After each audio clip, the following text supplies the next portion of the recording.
Okay, hello everybody. My name is Beau Cummins, and today I'll be talking to you guys about something I find very interesting, and that is the existence of a creature known as Sasquatch or Bigfoot.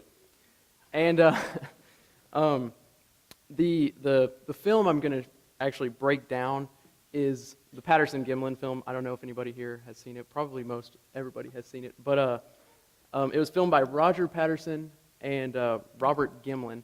And Roger Patterson, the video starts out, he's pretty shaky, and apparently he drops to his knees. And when he drops to his knees, it stabilizes, and you see a figure that's very human-like, covered in hair, that walks across, kind of looks at him, and then continues on its merry way. And the video is very blurry, so I'm not going to show it because on this screen it would be very hard for you guys to really make out what it is. But I will show you a picture. The first thing that strikes out to me about Patterson and Gimlin film is the size. They found out what the lens size was and what the distance of the figure was with Patterson and Gimlin's references.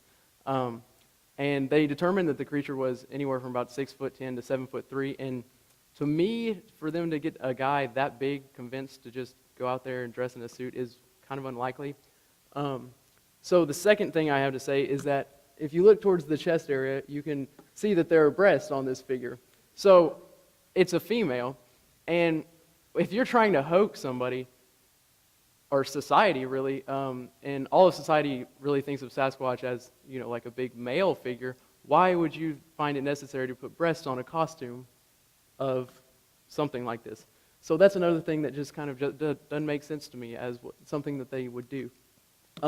The leg bulge is another thing that's very convincing. It's in that area right there, and it's a little hard to see right there. But in the actual film, it shifts a little bit on the leg as it moves, and you can clearly tell that there's something there. And another piece of evidence that it's like, why would they find it necessary to put a leg bulge on their costume? And if they did, how did they make it shift with the leg as it was walking? It doesn't add up.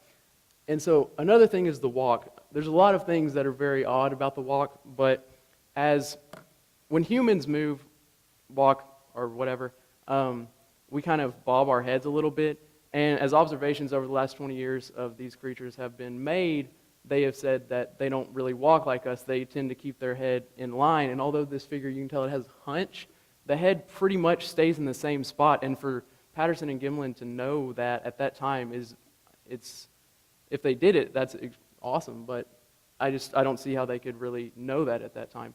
And this also goes right along with that. Humans have hooded noses. Many people claim that this video was a man in a gorilla costume and a gorilla mask. And gorillas and gorilla masks alike lack a hooded nose. But the figure in the video, that's enhanced, but you can see that it clearly has a hooded nose.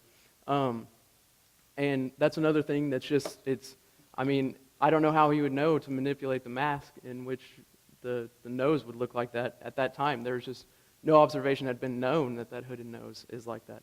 So the final thing that I have for you guys is a map of hotspots of Bigfoot activity, because I know that y'all are going to want to plan your next vacation around these lines. Oregon, if you want to see one or hear one, go to Oregon. There's a lot of animals up there, and they're very, very vocal. So you'll at least hear one. I can pretty much assure you of that. If you're pretty lucky, you can go to the east and Florida. I mean, you got to be a little bit lucky to get one there, but it's possible. And then East Texas even you can go to, and you got to be really, really lucky to get anything out there. But I actually had one experience I'm not going to get into, but it was pretty freaky. So anyways, thank you. I hope I at least changed your view a little bit on that video. But thank you for listening to me. I appreciate it.